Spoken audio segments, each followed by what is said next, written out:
Support from the Meeple Minded comes from listeners like you. The next time you're looking for that new geek-tastic purchase, why not support us by using our affiliate link, where we get a small percentage of the total at no extra cost to you.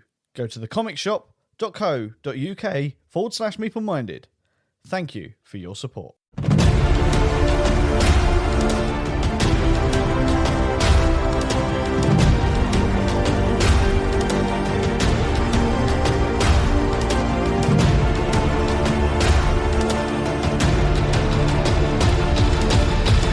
What is up, guys, and welcome to the Meeple Minded podcast, the podcast where we talk all things tabletop gaming. My name is Jason. And I'm James. And I did remember to put my phone on Do Not Disturb as the music was playing, James. Indeed.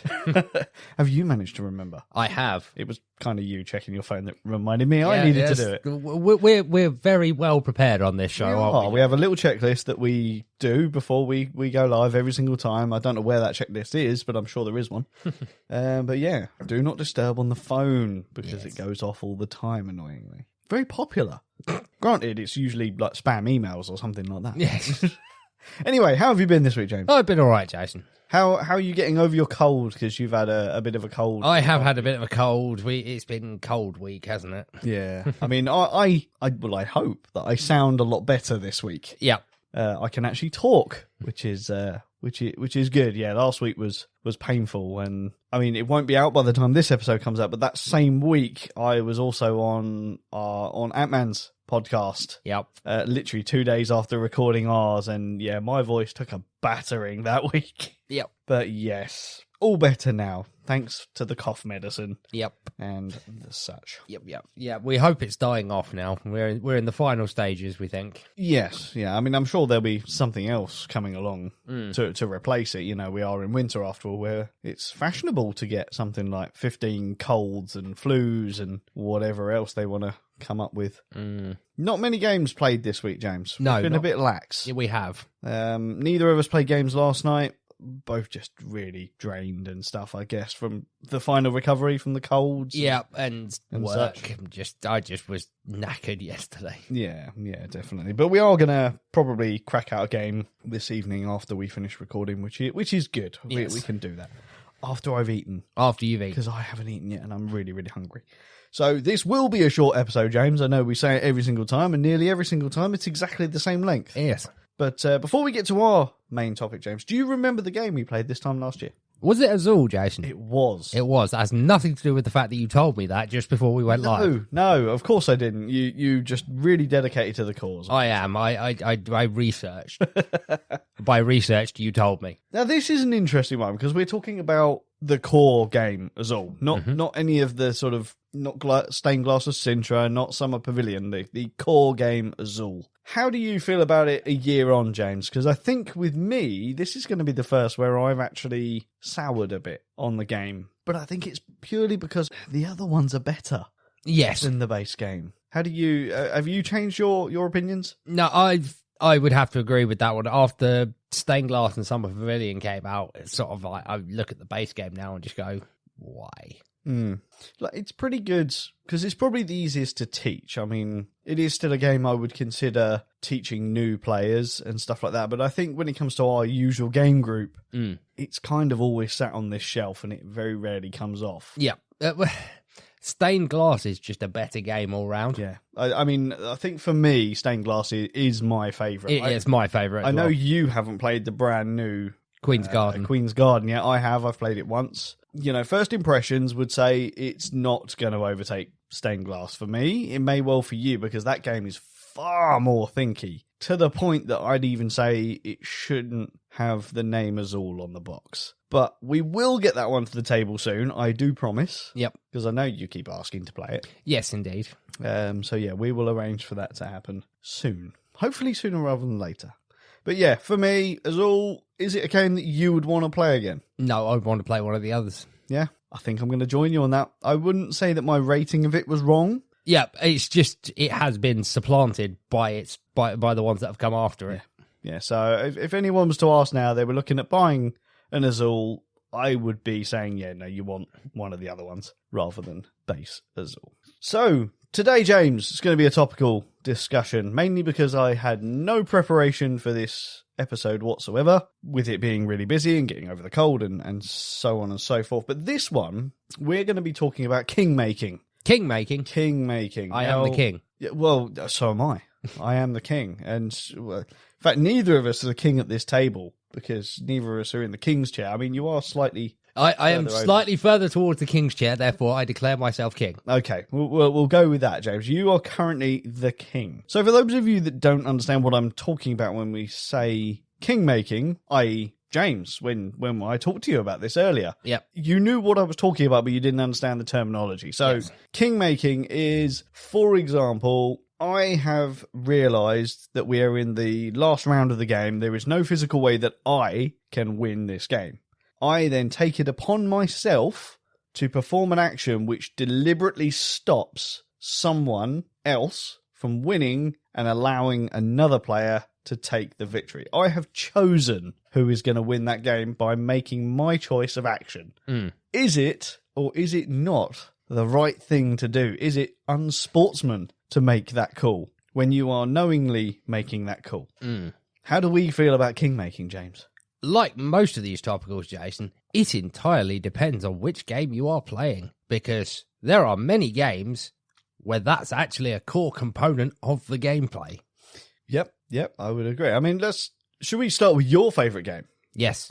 Let's start with Nemesis. Now, there are actually cards in the game that's kind of what you're meant to do. You're actually supposed to make sure that a certain person doesn't win the game. But would you say that really falls under kingmaking? When we were discussing this, I wouldn't say that falls under kingmaking as you describe it, because that's an actual game objective. You know, either keep X player alive, basically unknowingly assisting them, or conversely, make sure X player dies, which means I'm guaranteeing that you're not going to win. Yeah. But that's part of the actual game. Yeah. So, I mean, for me, using that as an example, that to me doesn't fall in the realms of kingmaking. Well, no, because if I achieve either of those objectives, I win. Yeah. So that's core gameplay component. No, kingmaking to me often comes in, as you said earlier, any game that features or that heavily leans on things like area control, that's Scythe, Inesh, where I think it usually comes out of someone who's been picked on the whole game, has realised they're not going to win, so is going to sabotage the game of the person who's picked on them. Yeah. See, that in itself is where I think a lot of the sort of, I'll use controversy for lack of a better term when it comes to kingmaking, because when someone says, oh yeah, no, I'm or has it in their mind, I'm going to do this because they've been picking on me the entire game, that is an act of, I mean, it may not be meant in such a harsh way, but that is an act of spite, revenge. Yeah. That is actually, for me, a negative side of kingmaking. Whereas a positive side of kingmaking that I could look at would be, again, we'll use Inesh as an example. Granted, no matter what I do, I'm not going to win. However, if I perform this action, which is going to stop this person from winning and allowing this person to win, it will also allow me to move up in the standings just a little bit. Yeah. You know, for me, that is a positive form of kingmaking, because I have not only performed an action that is negative on another player, it has performed a positive action on me. Yeah. So I've not done it out of spite or malice. That is genuinely, I'm trying to improve my standing, which is what we're all trying to do in a game. Yeah. I can't actually say kingmaking is a bad thing, because there are certain circumstances. Like a lot of strategy games almost encourage it, you know, where there is a ranking first, second, third, fourth, fifth, etc., etc. It's like, well, yeah, if I can't come first, I want to come as high up the table as it is, and that inevitably means screwing someone over. Yeah. Now, I guess the perfect example to bring up here, James, is me, because it's a pretty running joke, you know, pretty standard running joke within most of our game groups. Ironically, you know, we've got more than one, and all of them treat me the same way. No one likes me particularly winning games. That's because you do it unfavorably often. Even when you're not trying. As much as I want to deny it, that is true. I tend to win more games when I'm not trying than I do when I actually try. But this is where I guess another negative, or I guess positive, spin on kingmaking could come in, because while I find it funny that people decide that they need to gang up on me to make sure I don't win games, some people could take offense to that. Yeah. So is it really an acceptable thing to do? I mean, it should also be noted that 9 times out of 10 we fail miserably in our objective of stopping you from winning the game. But yeah, I mean, it's not done maliciously, I think, is the thing. It's a joke. You know, it's like when we play games with a traitor mechanic, we automatically assume it's you. Of course, yeah. Because 9 times out of 10, it's you. So, I mean, that's a good question. That's a very good point there, James. In a game that has a traitor mechanic, and you just automatically assume it's going to be someone, is that a form of kingmaking? Or is that just, no, it's nothing to do with Yeah, it's playstyle. Like, well, when it comes to you specifically, it's that 9 times out of 10, Jason enjoys playing the traitor. Therefore, it's probably Jason. And if it, just in case it's not, we're going to push you out the airlock anyway. I can't blame people for doing it. I seem to have that really sort of, I guess most people would say unlucky side of things, that I always seem to end up being the traitor. But as someone who loves being the traitor, It's like, it's a very good thing. What was the game we played as the Marvel themed one? Hail Hydra. Hail Hydra. And they didn't listen to me when I was screaming from the get-go, Jason's the traitor. How do you know? He's picked Captain America. That's his favourite comic book, where Captain America turns out to be a Hydra agent. And he despises Captain America. The fact that he's opted to pick that character automatically means he is the traitor. It is almost like a little hint, isn't it? And they wouldn't listen to me. And we won. Yeah. just for the record. But yeah, so for you, is there any like particular situation that you can think of where you would say kingmaking has positive aspects to it? When it is actually part of the game, basically, like I said, you know, to improve your ranking, or if the game's actual mechanics call for it. Because there are also game types, I don't know what, I'm still fairly new to this, I don't know what the mechanic is called, but I know there are games where there's almost like a voting mechanic. You know, there are stages in the game where players must decide to push a story or an event or a character forward at each stage. That is literally kingmaking. Yeah. I guess another type of game, really, where this kind of thing could technically be sort of riddled with kingmaking, I guess, but they've installed certain mechanics in the games to try and make sure this happens.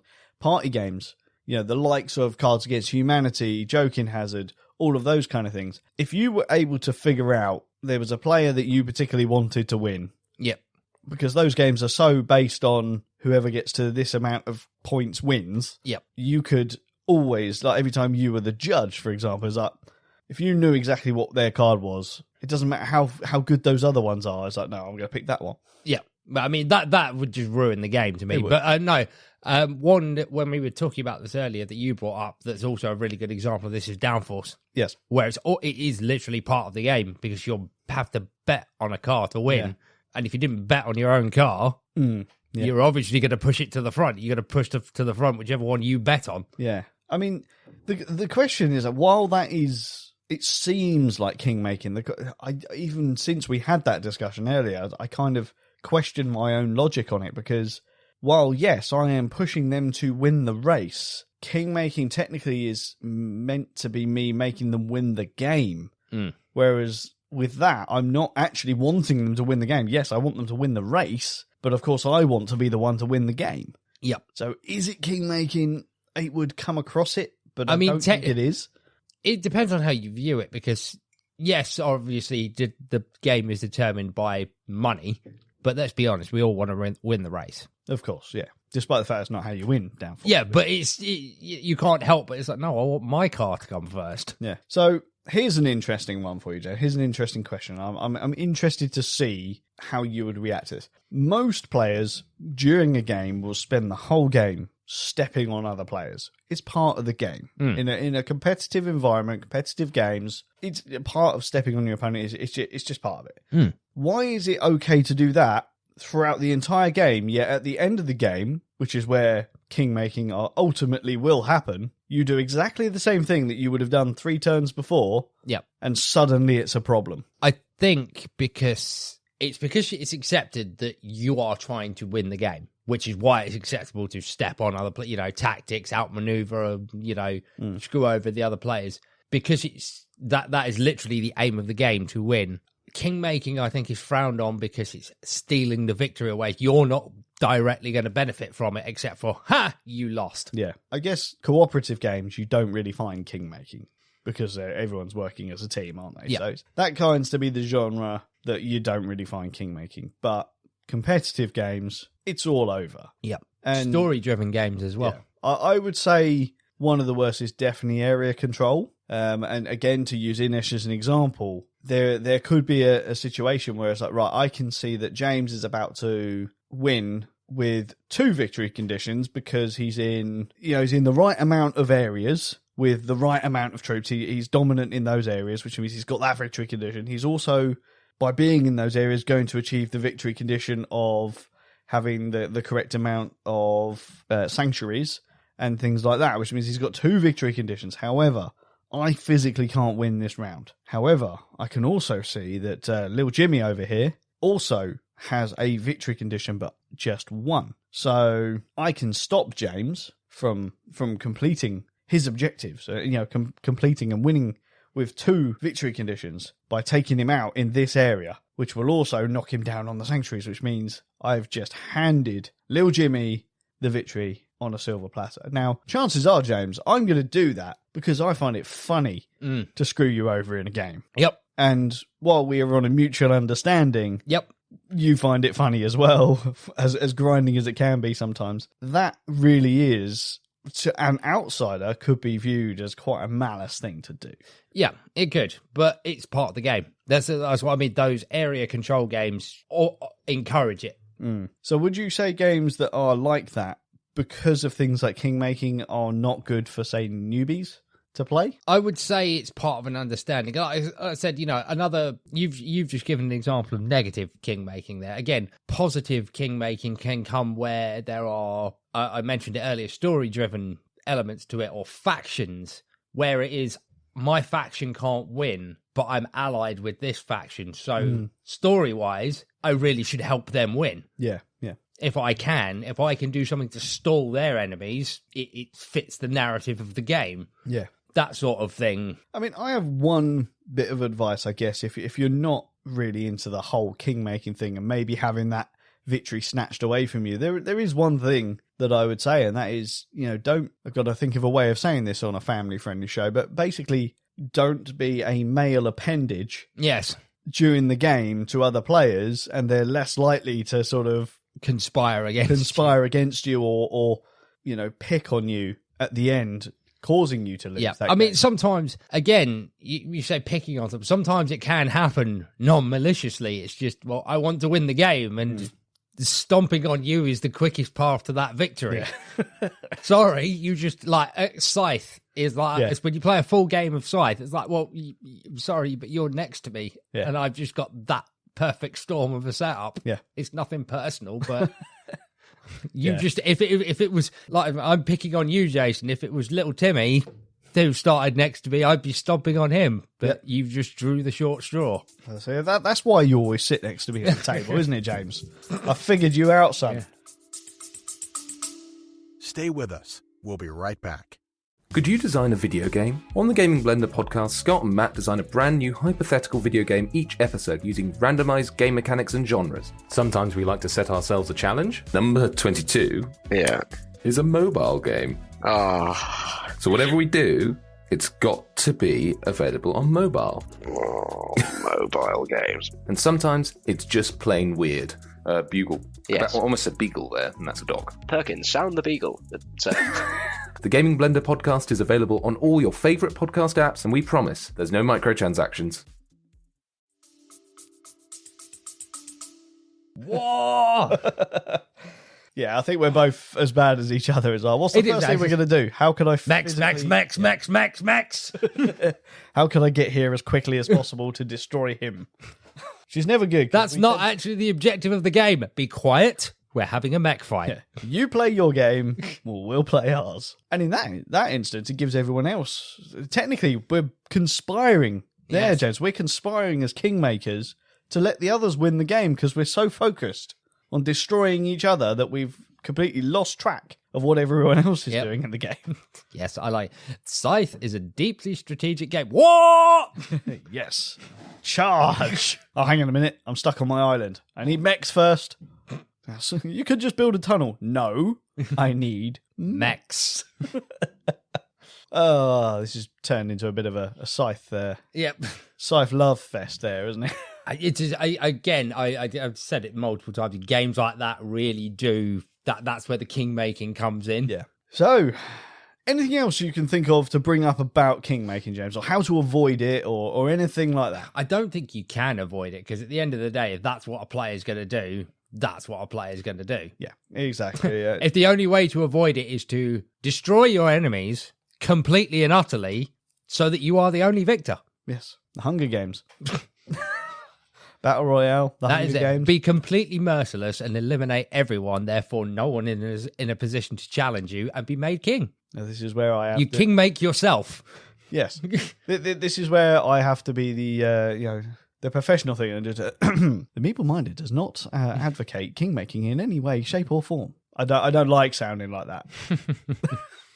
Of course we do. It's fun. Part of the role of king-making, it just adds to the fun. If you're going to do something like that, that would be another suggestion I would have is, if you know what you're about to do. I mean, some people will do it without even knowing. But if you know what you're about to do, that your last action in this game serves you in no way, shape or form, but you know full well that it's going to shaft player one, make a joke of it.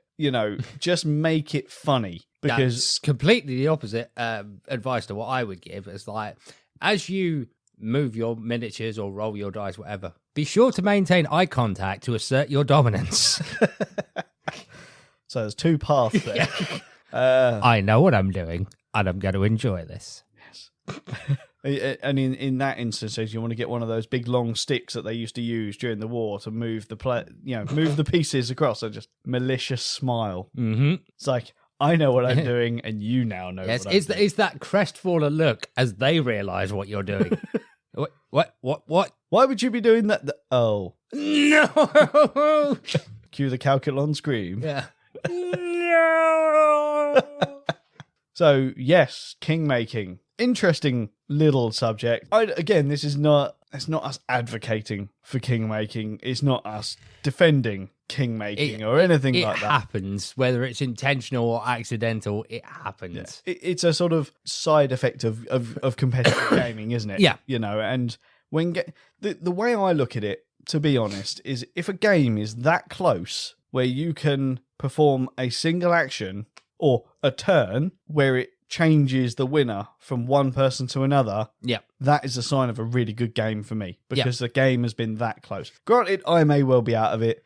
I might not even be close, but the fact that two people have got that close, that I can make that decision, I can play board game God. Yep. And decide who was worthy. You maybe have the first place, but who has the power? I have the power.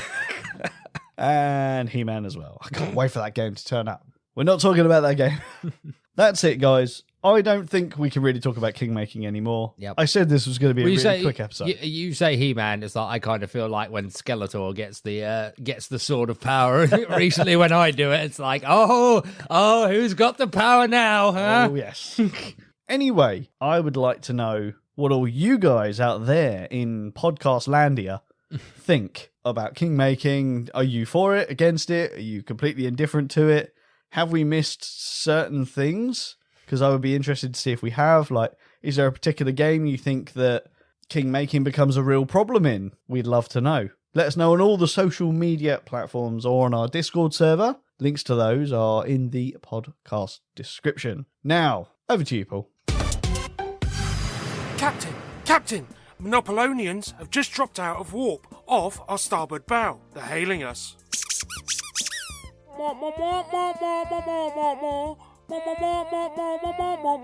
What did they say, Captain? They want to charge us rent. Why? We're apparently in their space and ruining the atmos of their new space hotel. They want how much? Don't they know we're part of a supranational interstellar union of multiple planetary nation-states that operate semi-autonomously under a single central government, founded on the principles of liberty, equality, peace, justice and progress, with the purpose of furthering the universal rights of all sentient life, exchanging knowledge and resources to facilitate peaceful cooperation, scientific development, space exploration, and mutual defence, and therefore have no need for antiquated notions such as currency and economics? Well, apparently not. They're opening fire. Shields holding. Okay, firing everything we've got.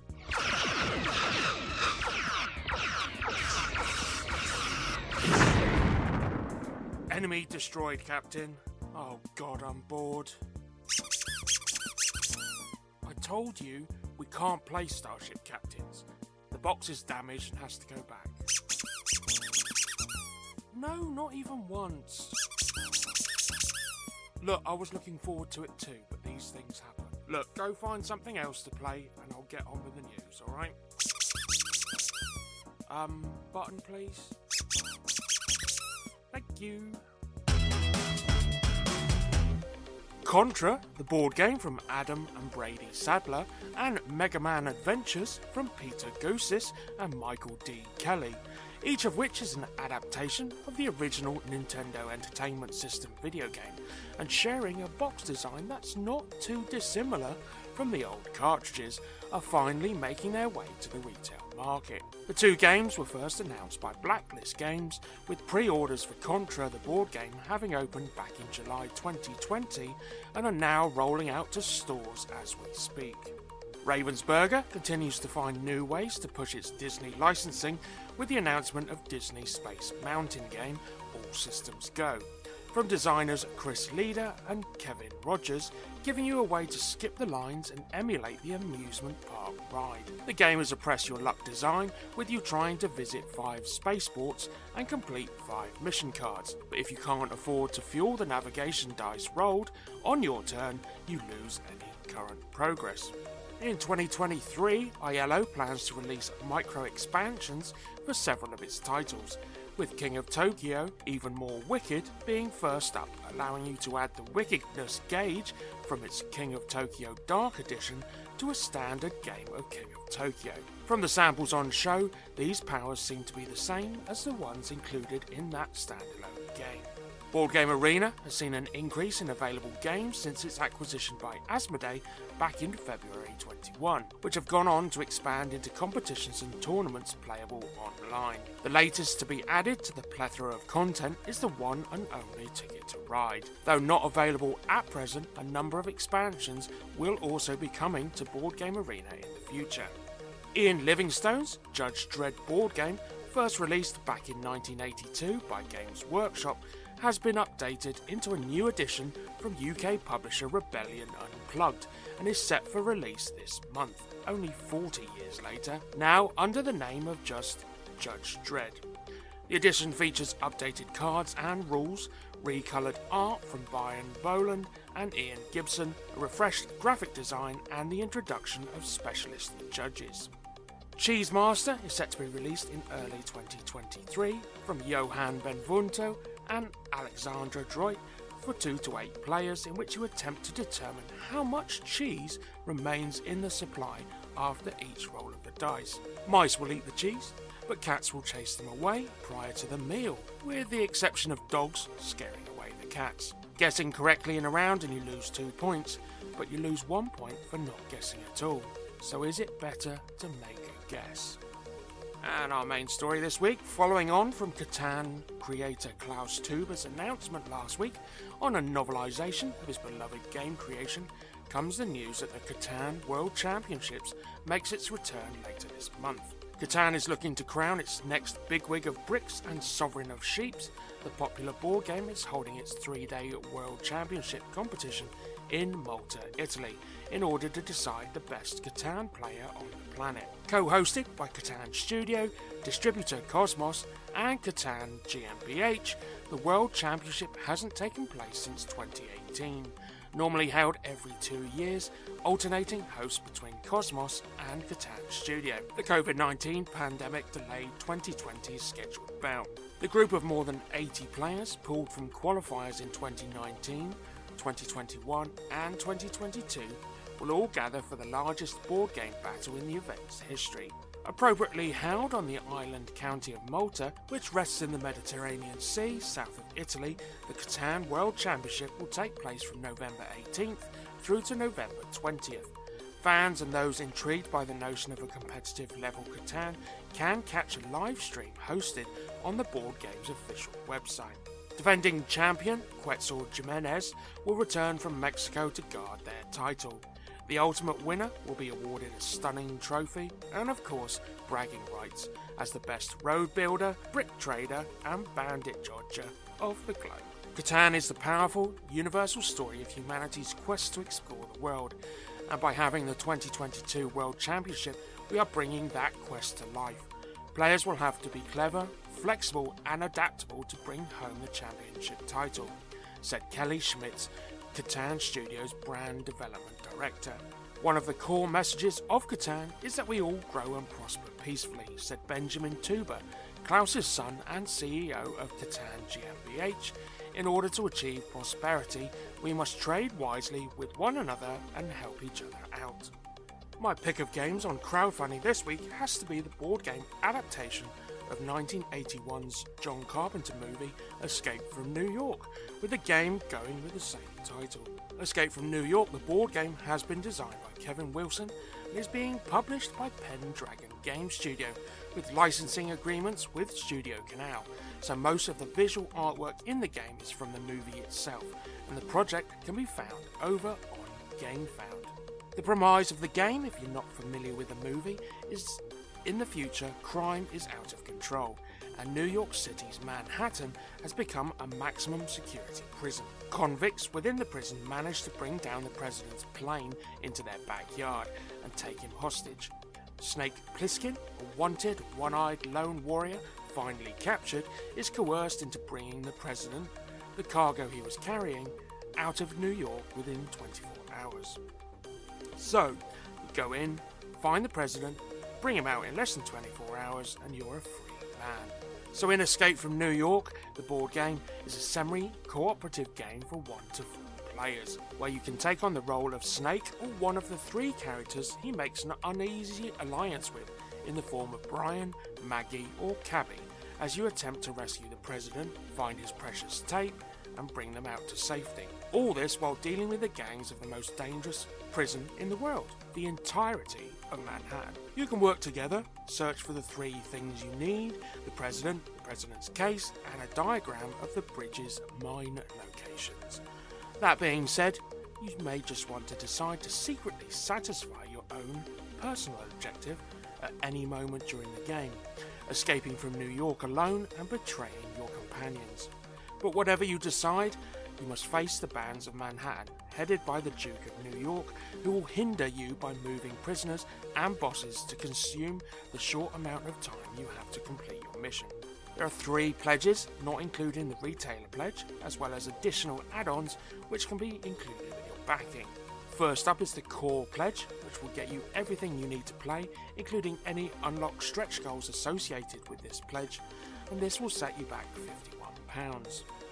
The Hero Pledge includes everything from the core pledge, but includes the Heroes and Prisoners add-on, which replaces the standees and tokens from within the base game for 400ml Hero Minis and 28ml Prisoner Minis, as well as the unlocked stretch goals for £65. Or go all in for the Not a Fool pledge at £110, which gets you everything from the previous pledge, but also includes a neoprene game board, 2 extra expansions in the form of Bands of New York, which includes the ability to add a 5th player, along with extra bosses and components. Also included is United States Police Force expansion, which includes extra miniatures and game components. The expansions themselves can be included at any pledge level, as can the neoprene game mat, along with branded card sleeves and indeed a miniature for the president, which isn't actually included in any of the pledge levels. So watch out for that one if you were going to go in for any of the higher pledge levels, which included miniatures. The campaign is over on GameFound and ends Tuesday, November the 8th. So Brian, what are we playing? Oh, Outer Rim, good choice. So we're going from discovering strange new worlds and civilizations to a galaxy far, far away. Nice. Well, it could be one franchise to the other, but hey-ho. Right, say goodbye to everyone for me. And it's a goodbye from me. Keep safe, Meeples. Keep those dice rolling, the cards shuffling, and we'll be right here for you next week. Oi, Brian. Bagsy me, Boba Fett. Thank you very much for that, Paul, and thank you guys for joining us once again for another topical discussion here on the Meeple Minded podcast. James, how do you think this one meant, and how good is it to make me the king in every single game? How do I think this one went? Is that before or after the edits? Well, yeah, I mean, there's a fair few. No, it's gone well, Jason. And, I do my level best to avoid making you the king. I prefer watching you crash and burn. Well, I mean, I would prefer to crash them because I find more enjoyment out of losing a game. However, as I said, as you said as well, is that everyone seems to conspire to make me the king in every game, because while I try to lose the game, you try to make me lose the game. You're just assisting me. Maybe you should, try to make me win, and then I'll actually lose. No, it probably won't work either. No, of course. I get to learn the games before anyone else. We'll look at it that way. That's why. This is why I try not to be in games when I'm teaching new people, but there you go. Anyway, I am hungry. Mm-hmm. I am really itching to play a game of some sort. So shall we say goodbye for another week? Let's do it. Let's do it. Till next week, guys. My name has been Jason. And I've been James. And he nearly forgot his name there. You've been listening to the Meeple Minded podcast. Join us next week for more tabletop gaming goodness. Ta-ta, goodbye.